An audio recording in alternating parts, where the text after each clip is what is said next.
जैन परंपरा में पले हुए थे श्रीमद राजचंद्र जी।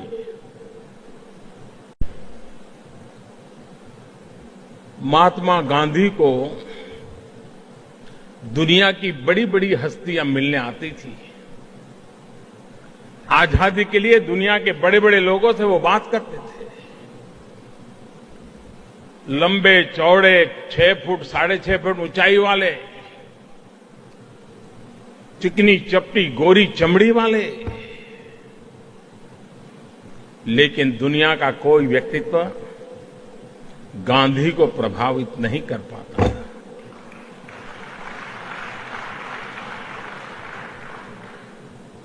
और एक श्रीमद राजचंद्र जी, दुबला पतला, और वो भी एक व्यापारी, दुकान पे बैठ करके खरीद बिक्री करने वाला सामान्य जीवन, असामान्य व्यक्तित्व।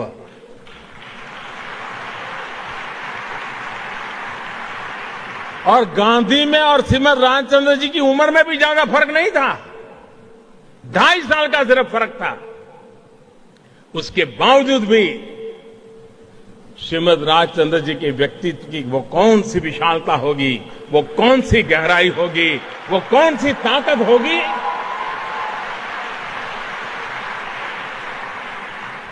कि जिसने पूरे के पूरे गांधी को अपने में समेट लिया था।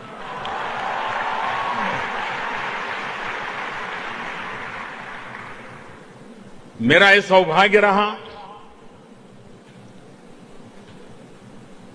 मैं बवानिया गया था जहां श्रीमद राजचंद्र जी का जन्म हुआ, उनके पूर्वजों की जगह है, और मैं उनके परिवारजनों का आभारी हूं कि जिस प्रकार से उस स्थान को संभाला है।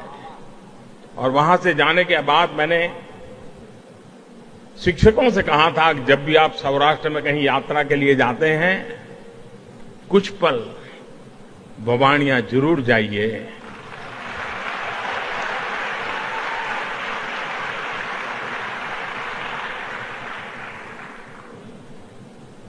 हम मंदिर जाते हैं, एक अलग प्रकार के वाइब्रेशंस अनुभव करते हैं, एक अलग प्रकार की अनुभूति आती है। जो मैंने अनुभव किया था, मैं मानता हूं आपको भी वही अनुभव होगा। श्रीमद राजचंद्र जी के लिए जो स्थान बवानिया में बना हुआ है, मंदिर नहीं है,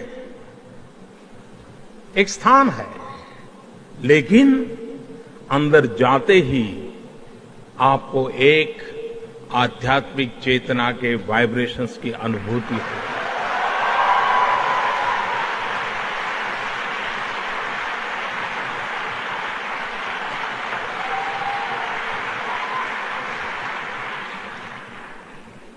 हमारे देश में पीएचडी अनेक विषयों पर होती है, अनेक महापुरुषों की कविताओं की गद्य पद्य रचनाओं पर पीएचडी होती है। लेकिन मैं चाहूंगा कि श्रीमद राजचंद्र जी के जब 150 वर्ष मना रहे, तब विशेष करके गुजरात की यूनिवर्सिटीज और देश की यूनिवर्सिटीज भी श्रीमद राजचंद्र जी के जो लेखनी है, उनके कथन है, क्यों न उस पर पीएचडी करें।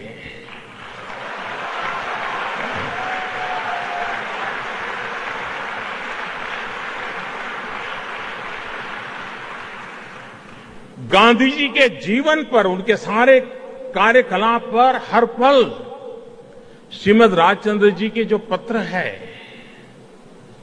उन पत्रों का कैसा प्रभाव था। और देखिए गांधी जी की विशेषता, उम्र में फर्क नहीं था, जैन परंपरा में पले हुए थे श्रीमद राजचंद्र जी, उसके बावजूद भी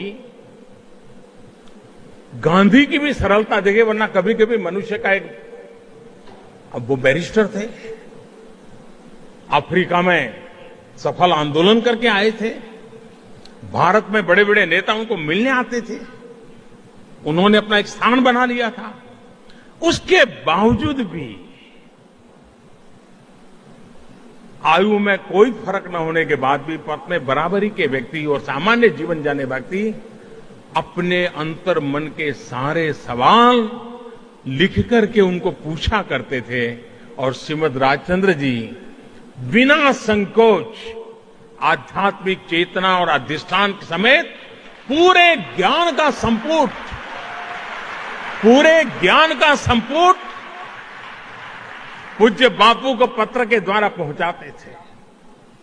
हम पूज्य बापू और श्रीमद राजचंद्र जी के उस पत्रों को देखें तो उस कालखंड का पता चलता है, गांधी की मनस्थिति का पता चलता है और इतने बड़े आजादी के आंदोलन का नेतृत्व करने वाला व्यक्ति भी अपने अंतर मन की चिंता कितनी करता था, उसको संभालने के लिए क्या करना चाहिए, यह श्रीमद राजचंद्र जी से सीखा।